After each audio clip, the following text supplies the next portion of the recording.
Welcome, Di-Jae, to the STEM Profile Series. Thank you for having me, Marcus. Now, Di-Jae, I'm excited to talk to you because you are the owner and operator of J Prime Electric. And most people don't think about construction or electrical work when they think about STEM. So can you talk a little bit about how you use STEM in your day-to-day?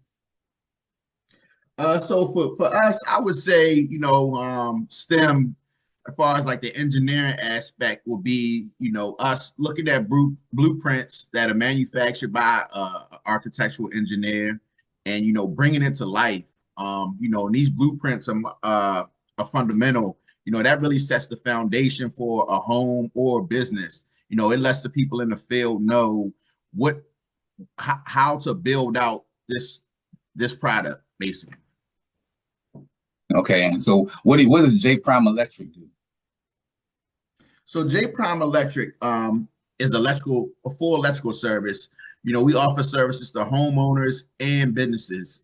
So if your power goes out, we would come in there and we will restore power. If you have a broken outlet, we would come in there and fix the outlet. If you want recessed lights or just update the lighting in your house or your business, we go come there and give you a price and complete the update for you.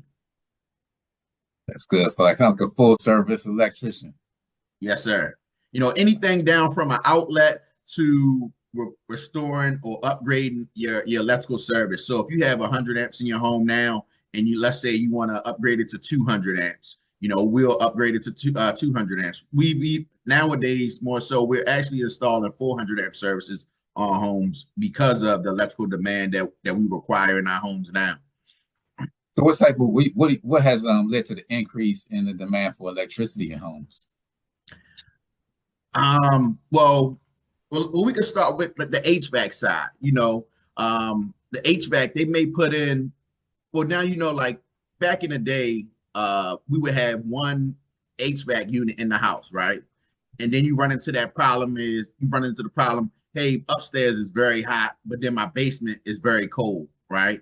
So your thermostat is on the middle floor, so it's monitoring the temperature on the main floor, right? So that's why upstairs is so hot, and in the middle is is right where it's supposed to be at, and then downstairs is cold, right? So now what HVAC does is they put 2 units in there to service 2 different zones. So you got one that service the upstairs alone, and then you got one that service the basement and the main floor. And those circuits can range anywhere from 50 to 60 amps. So just looking at that aspect, and then also electric car chargers. We always got our phones plugged in.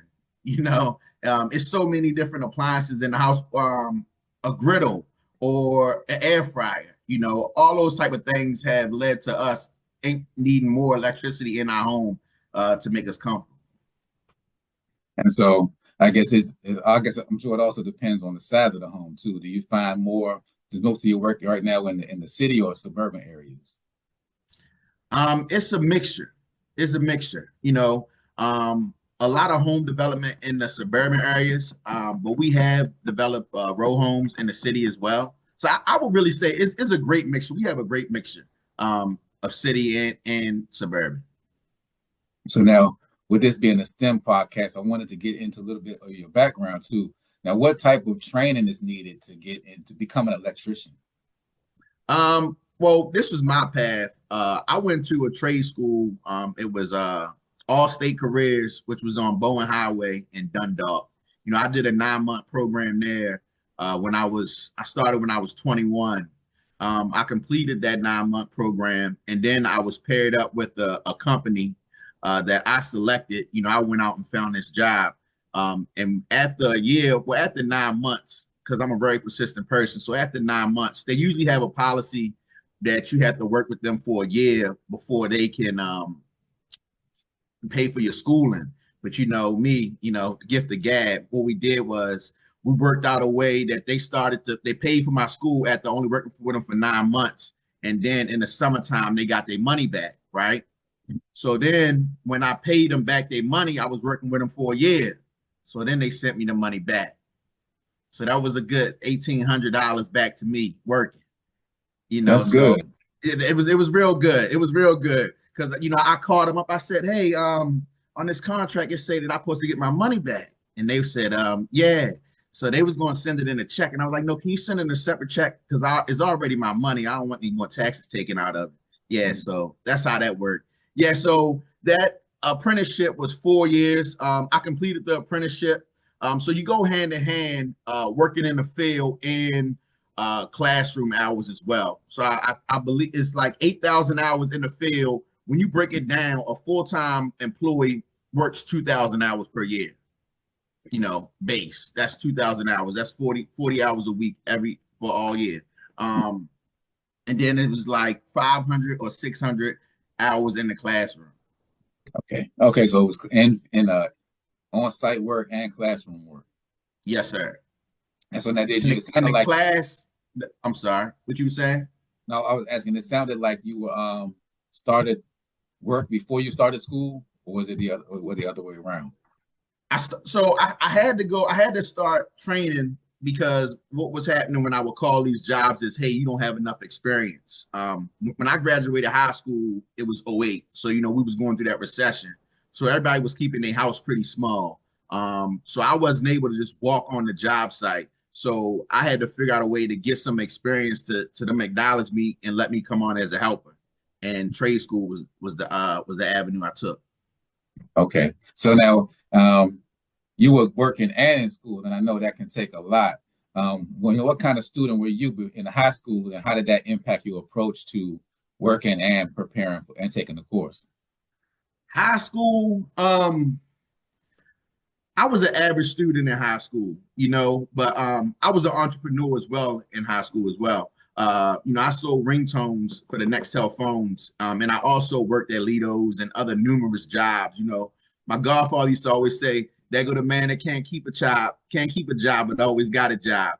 I always had a job, and always was getting to it, But as far as my grades in school, they were average. But the difference between when I went to trade school and high school is I had my purpose, so I was up front. I knew the challenges that I would face in the classroom, so I made sure that I was up front. I paid attention. I just I did what I had to do. And did you have any early, well, you talked about also, working in high school. Did you have any early STEM experiences that you feel like might have pushed you in towards the electrical work? We got to tap back into the engineering. You know, uh, I was one of those kids that always put together furniture, played with Legos. And the reason why I bring that up is because it's the same way with looking at a set of blueprints and bringing it to life. You're really looking at a piece of paper and then just bringing it to life. So you watch it on the paper and you just watch it grow. So I would say engineering. That always kept my attention. And today, um, how do you keep up with the changing trends in the construction industry? I'm always on a webinar. I'm always going to events, just to educate myself and keep myself in the loop of the industry. Because one thing that I have found, I also study people that have went before me in this electrical field. And one thing that I notice is they're always on panels. They're always on committee boards. They are people that's in front of the industry helping make decisions. And I feel like that's the best way to stay on top of your game. Appreciate that. That's great advice. Great advice. All right, Di-Jae, thanks for joining the STEM Profile series, and for your time and for your insights. My man.